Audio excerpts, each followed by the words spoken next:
നമസ്കാരം. ഈ ഒരു വണ്ടിയിൽ എനിക്ക് ഏറ്റവും കൂടുതൽ അടക്കേണ്ടിയും തുറക്കേണ്ടിയും വന്നിട്ടുള്ള ഒരു ഫ്ലാപ്പ് എന്ന് പറയുന്നത് ഈ ഒരു ഫ്ലാപ്പാണ്. അതിനെക്കുറിച്ച് കൂടുതൽ പറയാം. വണ്ടി പ്രാന്തൻ്റെ പുതിയ വീഡിയോയിലേക്ക് എല്ലാവർക്കും സ്വാഗതം.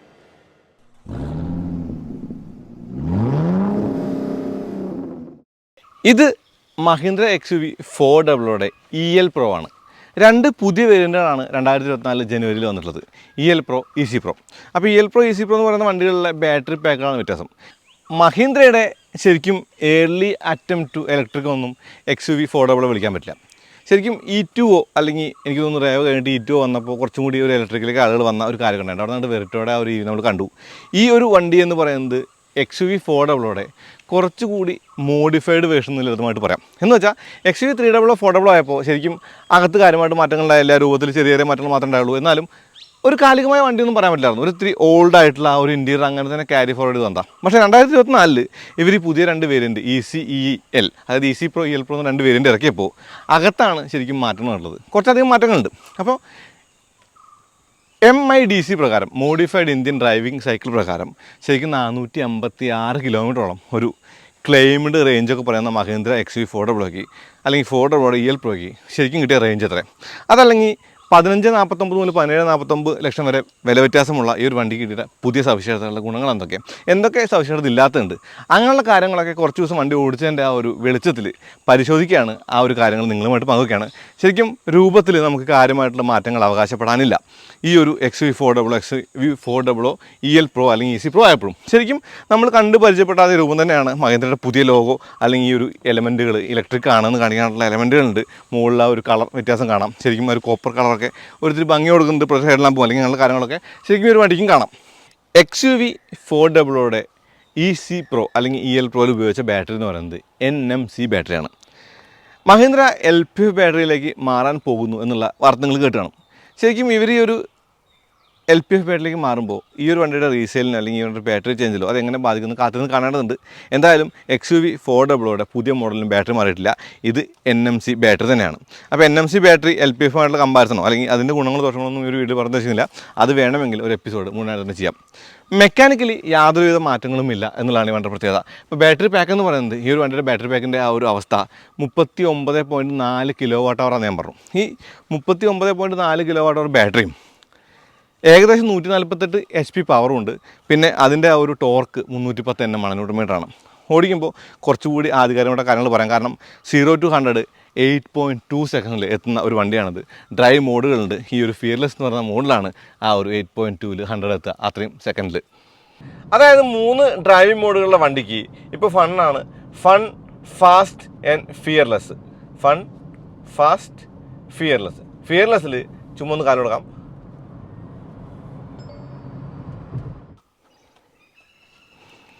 ഇതാണ് XUV 400 മോട്ടർ. ചാർജിങ് പോർട്ട് എന്ന് പറയുന്നത് ഫ്രണ്ട് ഫെൻഡറിലാണ്. അപ്പോൾ ഇത് തുറക്കുന്ന കാര്യമാണ് ഞാൻ ആദ്യമായിട്ട് പറഞ്ഞു തുടങ്ങിയത്, എത്ര വട്ടം തുറന്നു എന്നുള്ളതാണ്. അതായത് ഈ വണ്ടിയുടെ റേഞ്ച് IMDC പ്രകാരം 486 കിലോമീറ്ററാണെന്ന് പറഞ്ഞു, 456. പക്ഷേ എൻ്റെ ഡ്രൈവിങ്ങിൽ ഞാൻ മിക്കവാറും ഓടിച്ചത് ഫൺ മോഡ് തന്നെയാണ്. മോഡിൽ ഓടിച്ചപ്പോൾ എനിക്ക് കിട്ടിയ റേഞ്ച്, റിയൽ ലൈഫ് റേഞ്ച് എന്ന് പറയുന്നത് 252 കിലോമീറ്ററാണ്. 254 വരെയൊക്കെ പോകും. ഒന്നുകൂടി ചവിട്ടി ഓടിച്ചാൽ 250 കുറയുന്നുണ്ട്, അല്ലെങ്കിൽ 240 വരെയൊക്കെ കുറയുന്നുണ്ട്. XUV 400 വശങ്ങളിൽ 205, 65, 616 ആ വലിയ വീല് കാണാം. ശരിക്കും ആ ഒരു അലോയ് വീലിൻ്റെ ഡിസൈൻ ഭംഗിയുണ്ട്. 4 വീലിന് ഡിസ്ക് ബ്രേക്കിലാണ്. ഈ ഒരു ഇൻസേർട്ട് തീർത്തും മനോഹരമാണെന്ന് തന്നെ പറയാം. 360 ക്യാമറ ഇല്ല. ഇവിടെ ആ ഒരു റൂഫിൽ കൊടുത്ത കളർ നല്ല ഭംഗിയുണ്ട്. ഈ ഒരു റൂഫ് റെയിൽ കാണാം. ആ ഒരു റൂഫ് റെയിലിന് അത്യാവശ്യം നല്ല ഒരു രസം കാണുന്നുണ്ട്. ഇനി ഇവിടെ ഈ ഒരു ലൈറ്റിനകത്ത് കൊടുത്തിട്ടുള്ള ഈ എലമെൻറ്റുകളൊക്കെ ഒരിത്തിരി ഭംഗി ചോദിച്ചത് ഞാൻ XUV 400 പറഞ്ഞിട്ടുള്ള കാര്യം തന്നെയാണ്. അതായത് ഒരുപാട് മാറ്റങ്ങൾ നമുക്ക് EL Proയ്ക്ക് EC Proയ്ക്ക് രൂപത്തിൽ പറയാനില്ല. ഒരുപാട് ഇല്ലെന്നല്ല, മാറ്റങ്ങളില്ല എന്ന് തന്നെ പറയാം. പക്ഷേ ഉള്ള മാറ്റങ്ങളൊക്കെ തന്നെയും ശരിക്കും ഞാൻ നേരത്തെ പറഞ്ഞ റോഡ് പ്രസൻസിന് സഹായിക്കുന്നുണ്ടെന്നുള്ള ഒരു കാര്യം എടുത്തു പറയണം. നല്ല ഗ്രൗണ്ട് ക്ലിയറൻസ് ഉള്ള വണ്ടി കൂടിയാണ് ഈ ഒരു XUV 400. നല്ല ആ ഒരു റൈഡ് ക്വാളിറ്റി തോന്നിച്ചു. അങ്ങനെ പറയുമ്പോൾ ശരിക്കും XUV 300 ഞാൻ മുംബൈ പൂനെ യാത്രയുണ്ടായി. അപ്പോൾ എനിക്ക് ബാക്ക് സീറ്റിലെ യാത്ര അത്ര സുഖം തോന്നിയില്ല, റൈഡ് ക്വാളിറ്റി അത്ര മെച്ചമായിട്ട് തോന്നിയില്ല. പക്ഷേ 400 അത്യാവശ്യം നല്ല ഒരു റൈഡ് കംഫർട്ട് ഉണ്ടായിരുന്നു. അപ്പോൾ 39.4 kWh ബാറ്ററി, 50 kW ചാർജറിൽ ഏകദേശം 50 മിനിറ്റിൽ 80% ചാർജ് ആവുന്ന ഈ വണ്ടി എന്ന് പറയുന്നത് കൊണ്ടു നടക്കാൻ വളരെ ഈസി ആയിട്ടുള്ള വണ്ടിയാണ്. അങ്ങനെ പറയാനുള്ള ഒന്നാമത്തെ കാര്യം എന്ന് പറയുമ്പോൾ ഹ്യുണ്ടായുടെ പഴയ ഹുണ്ടായുടെ സ്റ്റിയറിംഗ് പോലെ അത്രയും ഫെദർലൈറ്റാണ് സിറ്റി സ്പീഡിൽ. എന്നാൽ നമ്മളൊന്ന് ആ ഒരു ഹൈവേയിലെടുത്ത് ഒന്ന് ഓടിക്കുമ്പോൾ അത്യാവശ്യം നല്ല ഫൺ ഫാക്ടറൊക്കെ കിട്ടാനായിട്ട് ഒരു ഇത്തിരി വെയിറ്റൊക്കെ വയ്ക്കുന്ന ഈ സ്റ്റിയറിങ്ങിന് 3 മോഡുകളുണ്ടായിരുന്നു ആദ്യം. ആ സ്റ്റിയറിങ്ങിൻ്റെ മോഡ് മാറ്റുന്ന സ്വിച്ച് ഇപ്പോൾ ഇല്ല. പകരം സ്റ്റിയറിങ്ങിൻ്റെ മോഡൊക്കെ അഡ്ജസ്റ്റ് ചെയ്യുന്നത് ആ ഒരു വണ്ടിയുടെ സ്വഭാവത്തിന്, വണ്ടിക്ക് ഇഷ്ടത്തിനാണ്. അതുകൊണ്ട് തന്നെ എനിക്ക് ഈ വണ്ടിയുടെ സ്റ്റിയറിങ്ങിൻ്റെ ആ ഒരു കാര്യത്തിൽ മോഡ് മാറ്റുന്നതിനേക്കാൾ ഉപരിതാണ് കുറച്ചുകൂടി നല്ലത് തോന്നുന്നത്. സിറ്റി സ്പീഡിലായിട്ടും എന്നാൽ ഹൈ സ്പീഡിൽ അല്ലെങ്കിൽ സ്പീഡ് കൂടുമ്പോൾ ആ ഒരു വെയിറ്റൊക്കെ വെച്ച് നമുക്ക് ഓടിക്കാൻ തക്കവണ്ണം പര്യാപ്തമായി വരുമ്പോൾ ആ ഫൺ ഫാക്ടർ കിട്ടുന്ന നല്ല കാര്യമാണ്. കാർ ഇൻഡസ്ട്രിയിലെ ഏറ്റവും ലൈറ്റായിട്ടുള്ള സ്റ്റിയറിംഗ് വീല് എന്ന് നമുക്ക് ഈ ഒരു XUV 400 EL Pro സ്റ്റിയറിങ്ങിനെ പറയാം. അത് പറയാനുള്ള കാര്യം പിങ്കി ഫിംഗർ കണ്ടോ, ഈ ഫിംഗർ വെച്ചിട്ട് ഞാൻ ഈ ഒരു സ്റ്റിയറിംഗ് തിരിക്കാം. എനിക്ക് അത്രയും ഈസി ആയിട്ട് സ്റ്റിയറിംഗ് തിരിക്കാൻ പറ്റുന്നുണ്ട്. പാർക്കിംഗ് സ്പീഡിൽ ഒരു ബുദ്ധിമുട്ട് പോലെയാണ് തിരിക്കാൻ പറ്റുന്നുണ്ട്. പക്ഷേ ഒരിത്തിരി സ്പീഡൊക്കെ എടുത്തു കഴിയുമ്പോൾ ഈ സ്റ്റിയറിങ്ങിന് ഒരു ഹെവി ഫീലൊക്കെ വന്ന് നമുക്ക് ഓടിക്കാൻ അത്യാവശ്യം ആ ഒരു കോൺഫിഡൻസ് ഒക്കെ തരുന്നുണ്ട് എന്നുള്ളതും ഒരു ഗുണമായിട്ട് കാണാം. സൺറൂഫ് ഉണ്ട്, 10.24 ഇഞ്ച് സ്ക്രീൻ ഉണ്ട്. അഡ്രിനോക്സ് അടക്കം അല്ലെങ്കിൽ ആ ഒരു അഡ്രിനോക്സ് സ്ക്രീനാണിത്. ഇതിനകത്ത് അഡാസ് ഫങ്ഷനാലിറ്റി ഒന്നുമില്ല. പക്ഷേ ഇവിടെ ആ ഒരു ടച്ച് സ്ക്രീനിൽ സംഗതികളൊക്കെ കാണാം. നാവിഗേഷൻ ഉണ്ട്, ആപ്ലിക്കേഷൻസ് ഉണ്ട്. നമ്മൾ XUV 700 കണ്ട ആ ഒരു സ്ക്രീൻ തന്നെ പറയാം. ആപ്പിൾ കാർപ്ലേയോ ആൻഡ്രോയിഡോ ഇല്ല എന്നുള്ളത് ഒരു കുറവ് തന്നെയാണ്. പിന്നെ ഇടയ്ക്കൊക്കെ ഒരു ലാഗി ഫീൽ അവിടെ ഇവിടെയൊക്കെ ഉണ്ട്. നമ്മൾ ബ്ലൂടൂത്ത് കണക്ട് ചെയ്യാൻ അല്ലെങ്കിൽ ഐപോഡ് കണക്ട് ചെയ്യുമ്പോഴൊക്കെ ഒരു ലാഗ് ഫീൽ ചെയ്യുന്നുണ്ട്. ഇവിടെ ഫിസിക്കൽ ബട്ടൺ കൊടുത്ത് നല്ലതാണ്. കൂടാതെ AC വെൻറ്റുകൾ കാണാം. ഡ്യുവൽ സോൺ ക്ലൈമട്രോണിക് AC ഉള്ള ഒരു കാര്യമായിട്ട് കാണാം. നല്ല കാര്യമാണ്. ഡ്യുവൽ സോൺ AC ഉണ്ട്, മെമ്മറി ഉള്ള ഡ്യുവൽ സോൺ AC ആണ്. ഇവിടെ ഡ്രൈവ് മോഡ് സെലക്ഷൻ കാണാം. സ്റ്റിയറിംഗിൻ്റെ ഈ ഒരു സ്റ്റിയറിംഗ് ഫീൽ അഡ്ജസ്റ്റ് ചെയ്യുന്ന XUV 300 കണ്ട ആ ഒരു സ്വിച്ച് 400 ഇല്ല. ഇവിടെ കാണുന്ന ഈ ബട്ടൺസൊക്കെ തന്നെയും ആ ഒരു സാധാ വണ്ടി കാണുന്ന കാര്യങ്ങളാണ്, വ്യത്യാസമൊന്നും പറയാനില്ല. ഡാഷ്ബോർഡ് മാറിയപ്പോൾ തീർത്തും ഭംഗിയുണ്ട് എന്നുള്ളതാണ്. ഇപ്പോൾ ഇതേപോലെ 10.24 ഇഞ്ചിനാണ് ക്ലസ്റ്ററും. ഈ 10.24 എന്ന് പറയുന്ന ഇഞ്ച് ക്ലസ്റ്ററിനകത്ത് നമുക്ക് മഹീന്ദ്ര XUV-ലൊക്കെ കണ്ട പോലെ തന്നെ ഇവിടെ ആ ഒരു കാര്യങ്ങളൊക്കെ സെറ്റ് ചെയ്യാനുള്ള ഓപ്ഷൻ ഉണ്ട് എന്നുള്ളതാണ് കേട്ടോ. എല്ലാം ഏറെക്കുറെ സെയിം തന്നെയാണ്, വ്യത്യാസമൊന്നും തന്നെയില്ല. ഞാനിവിടെ എപ്പോഴും വെക്കുന്ന ഒരു കാര്യം എന്ന് പറയുന്നത് ബാറ്ററി ഇൻഫോ ആണ്. ഈ വണ്ടിക്ക് ഏറ്റവും കൂടുതൽ ആവശ്യമുള്ള ഇൻഫോ എന്ന് പറയുന്നത് ബാറ്ററി ഇൻഫോ ആണെന്നുള്ളതാണ്. ഇനി ഇവിടെ നമുക്ക് ആ ഒരു ബാറ്ററി ഇൻഫോയിൽ ആ ഒരു ചെക്ക് ടയർ ഡയറക്ഷൻ അങ്ങനെയുള്ള കാര്യങ്ങളൊക്കെ നമുക്ക് എല്ലാ മഹീന്ദ്രയും കാണുന്ന പോലെ ഇതിനകത്തുണ്ട്. അപ്പോൾ അത്യാവശ്യം ഇൻഫർമേഷനൊക്കെ തന്നെയും ഉൾക്കൊള്ളിച്ചിട്ടുള്ള ഈ ഒരു ക്ലസ്റ്റർ എന്ന് പറയുന്നത് തീർത്തും പ്രാക്ടിക്കലാണ്. ഇവിടെ നമ്മൾ പ്രസ് ചെയ്ത് കഴിയുമ്പോൾ ഒരു ഇത്തിരി ഡിലേയിലാണ് അവിടെ ഡിസ്പ്ലേ വരുന്നത്. അപ്പോൾ ബട്ടൺസൊക്കെ ഉണ്ടോ സ്റ്റിയറിങ്ങിലെ? ഈ സ്റ്റിയറിങ്ങിലെ ബട്ടൺസ് ഈ മഹീന്ദ്രയുടെ ലോഗോയുടെ ചുറ്റുമുള്ള നീല ലൈൻ, ഇതെന്ന് പറയുന്നത് ഇലക്ട്രിക്കിൻ്റെയാണ്. ഇനി ഇവിടെ ആ ഒരു ക്രൂയിസ് കൺട്രോളും കാര്യങ്ങളൊക്കെ തന്നെ കാണാം. ഇവിടെ ആ ഒരു സെറ്റിങ്സ് ഒക്കെ ഉണ്ട്. ഞാൻ നേരത്തെ പറഞ്ഞ പോലെ മാറ്റങ്ങൾ എന്ന് പറയുന്നത് ഇവിടെ വന്ന ആ ഒരു സ്ക്രീനും ചെറിയ ചെറിയ ഡാഷ്ബോർഡിൻ്റെ മാറ്റങ്ങളാണ്, മുഴുവനായിട്ടുള്ള മാറ്റമില്ല. ഈ അഡ്രിനോക്സ് സ്ക്രീൻ എന്ന് പറയുന്നത് അത്യാവശ്യം നല്ല റെസ്പോൺസീവാണ്. ഇവിടെ റേഡിയോ അല്ലെങ്കിൽ ഇവിടെ മുകളിൽ നിന്ന് താഴേക്കാക്കിയ ആ കാര്യങ്ങളൊക്കെ നമുക്ക് ക്വിക്കായിട്ട് എടുക്കാനുള്ള കാര്യങ്ങളുണ്ട്. റോഡ് സജഷൻസ് പോലുള്ള കാര്യങ്ങളുണ്ട്. USB ബ്ലൂടൂത്ത് ഒക്കെ ഉണ്ട്. ഇനി താഴെ നിന്നാണെങ്കിൽ നമുക്ക് ആപ്പ്, മഹീന്ദ്രയുടെ എല്ലാ ഇതിലുള്ള ആപ്പുകൾ കാണാം. ഇപ്പോൾ ഇൻബിൽറ്റ് നാവിഗേഷൻ ഉണ്ട്. പക്ഷേ ഇന്നത്തെ കാലത്ത് എനിക്ക് തോന്നുന്നു നാവിഗേഷനേക്കാൾ കൂടുതൽ ആളുകൾ പ്രിഫർ ചെയ്യുന്നതെന്ന് പറയുന്നത് ശരിക്കും ആ ഒരു ആൻഡ്രോയിഡ് ഓട്ടോയോ ആപ്പിൾ കാർപ്ലേ ആണ്. അതെന്തുകൊണ്ടാണ് എടുത്തു കളഞ്ഞത് എനിക്കറിയില്ല. സൗണ്ടിനകത്ത് കണ്ട ഒരു കാര്യം എന്ന് പറയുന്നത് തീർത്തും ഭംഗിയുള്ള അല്ലെങ്കിൽ തീർത്തും കേൾക്കാൻ ഇമ്പമുള്ള DTS-ഉം സൗണ്ട് ഫീൽഡ് പൊസിഷനും ഈക്വലൈസറൊക്കെ കാണാം. SDVC പോലുള്ള കാര്യങ്ങളുണ്ട്. വോളിയം സെറ്റിങ്സ് ഉണ്ടോ. അപ്പോൾ ഇതിനകത്ത് നമുക്ക് ആ ഒരു വോളിയം സെറ്റ് ചെയ്യുമ്പോൾ ശരിക്കും സൗണ്ടിൻ്റെ വോളിയം ആദ്യമേ കുറയണം, അല്ലെങ്കിൽ ഭയങ്കരമായിട്ട് നമുക്ക് ആ ഒരു സൗണ്ട് കേട്ടുകൊണ്ടേയിരിക്കും. ഇനി കാണിക്കുന്ന ഒരു കൗതുകം എന്ന് പറയുന്നത് സൗണ്ടിൻ്റെ കാര്യമാണ്. അത് നേരെ ക്ലസ്റ്ററിനകത്താം. ഇവിടെ ഇൻഡിക്കേറ്ററിൻ്റെ അല്ലെങ്കിൽ ടേൺ സിഗ്നൽ വോളിയം ഒക്കെ കാണാം. ടേൺ സിഗ്നൽ വോളിയം എന്ന് പറയുന്നത് കൂട്ടാട്ടോ. ആദ്യം അതങ്ങ് കൂട്ടിയിട്ട് 3 ആക്കി. 3 വിധത്തിൽ ഈ സൗണ്ട് നമുക്ക് കസ്റ്റമൈസ് ചെയ്യാനുള്ളതാണ്. ഞാൻ ഈ സെക്കൻഡ് സൗണ്ടാണ് പ്രിഫർ ചെയ്യുന്നത് കേട്ടോ. നമുക്ക് ഇൻഡിക്കേറ്ററിൻ്റെ സൗണ്ട് കസ്റ്റമൈസ് ചെയ്യാനുള്ളതാണ്. ഇപ്പോൾ ടെസ്ലയിലൊക്കെ പറയും പോലെ ശരിക്കും ആ ഒരു ഹോൺ സൗണ്ട് മാറ്റി ഇൻസ്ട്രുമെൻറ്റ്സിന് ഉണ്ടാക്കുന്നില്ലേ, ഇവിടെ 3 തരത്തിൽ നമുക്ക് ആ ഒരു ഇൻഡിക്കേറ്റർ സൗണ്ട് സെറ്റ് ചെയ്യാനുള്ളതാണ്. ഇനി ഗിയർ ലിവർ നോക്കിയേ, നെക്സോണേക്കാളും ഭംഗിയുള്ള ഗിയർ ലിവറാണ് XUV 400 പ്രത്യേകിച്ച് EL Pro. ഇനി ചുറ്റും കൊടുത്തുള്ള ആ ഒരു ലൈനിങ് കൊള്ളാം. കൂടാതെ ഇവിടെ ആ ഒരു വയർലെസ് ചാർജിങ് പാഡ്, 2 USB ഉണ്ട്, C പോർട്ടില്ല, അത്രയും മോഡേൺ ആയിട്ടില്ല. ഇവിടെ കപ്പ് ഹോൾഡർ ഉണ്ട്, കൂടാതെ ആംബ്രസ്റ്റ് ഉണ്ട്. അപ്പോൾ ഞാൻ പറഞ്ഞു വന്നത്, ഇപ്പോൾ നെക്സോൺ EV-യുമായിട്ടൊരു കമ്പാരിസൺ വന്നാൽ വെന്റിലേറ്റർ സീറ്റിലാണത് ഒരു കാര്യമായിട്ട് കാണാം. കൂടാതെ ക്യാമറ കാര്യം ഞാൻ പറഞ്ഞ, പിന്നെ പ്രൈസിൻ്റെ കാര്യത്തിൽ കുറേ കാര്യങ്ങളൊക്കെ നമുക്കങ്ങ് കണ്ടില്ല എന്ന് വയ്ക്കാം. ഇരിക്കാൻ നല്ല സ്ഥല സൗകര്യമുള്ള വണ്ടിയാണ് XUV 400. അതിപ്പോൾ EL Pro ആയാലും വ്യത്യാസമൊന്നുമില്ല. Auto head lamps, auto wipers പോലുള്ള കാര്യങ്ങളുണ്ട്, അത് നല്ല കാര്യമാണ്.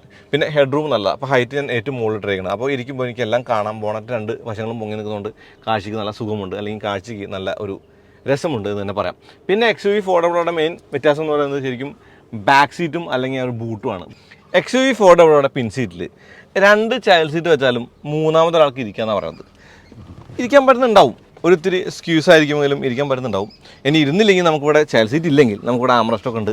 യൂസ് കേസൊക്കെ കൊള്ളാം. അതായത് കപ്പോളുള്ള ആംറസ്റ്റാണ്. ഹെഡ് റൂം നല്ലതാണ്. ഈ ഒരു ഹെഡ്ലൈനർ പ്രത്യേകത എന്ന് പറയുന്നത് അങ്ങനെ ആ ഒരു തലമുട്ടുന്ന ഒരു പ്രശ്നമൊന്നും വരില്ല. ചാടിയാലും ഇവിടെ മാപ്പ് പോക്കറ്റ് അല്ല, പകരം ആ ഒരു ഇലാസ്റ്റിക് ആണ്. ഓക്കെ, അത് നമ്മൾ പറഞ്ഞിട്ടുള്ള 6 എയർ ബാഗ് ഉണ്ട്. പിന്നെ ബൂട്ട് 300 400 കൂടുതലാണ്. അപ്പോൾ അത്യാവശ്യം സാധനങ്ങൾ വയ്ക്കാനുള്ള സൗകര്യമുണ്ട്.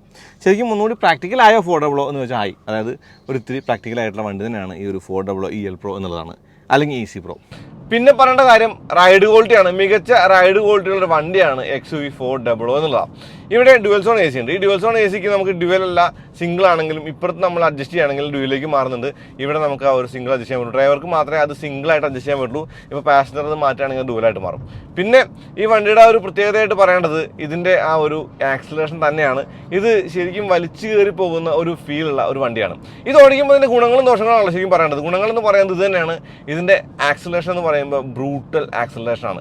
ഇപ്പോൾ കാർ കമ്പനികളെ വണ്ടിയുടെ വില പറയുമ്പോൾ അല്ലെങ്കിൽ സ്പെക്ക് പറയുമ്പോഴൊക്കെ ഈ നമ്പേഴ്സ് ആഡ് ചെയ്യുന്നുണ്ട്. നമുക്ക് പഠിക്കാനൊക്കെ ഇടയ്ക്ക് ബുദ്ധിമുട്ട്. എന്നെ പോലുള്ള അത്യാവശ്യം ഈ ഒരു ഓർമ്മയിൽ ഈ ഒരു ചെറിയ നമ്പറുകൾ നിൽക്കാത്ത ആളുകൾക്ക്.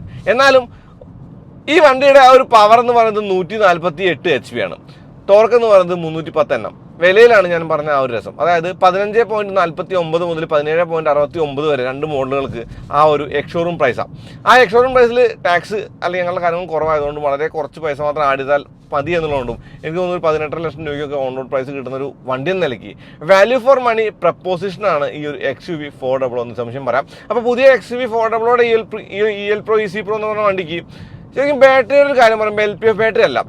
LPF ബാറ്ററി എന്ന് പറയുന്ന ആ ഒരു സംഗതിയിലേക്ക് മഹീന്ദ്ര മാറുന്നു എന്ന് കേട്ടു. പക്ഷേ ഈ വണ്ടിക്ക് LPF ബാറ്ററി അല്ല, NMC ബാറ്ററിയാണ്. ഈ ബാറ്ററിയുടെ ഒരു ഗുണം എന്ന് പറയുന്നത് ഇത് കുറച്ചുകൂടി റിലേറ്റീവ്ലി ചീപ്പാണ്. അതുകൊണ്ട് പ്രൈസ് അവർക്ക് അവരുടെ കയ്യിൽ നിൽക്കുന്ന ഒരവസ്ഥയിലേക്ക് ആക്കാൻ പറ്റുന്നുണ്ട്.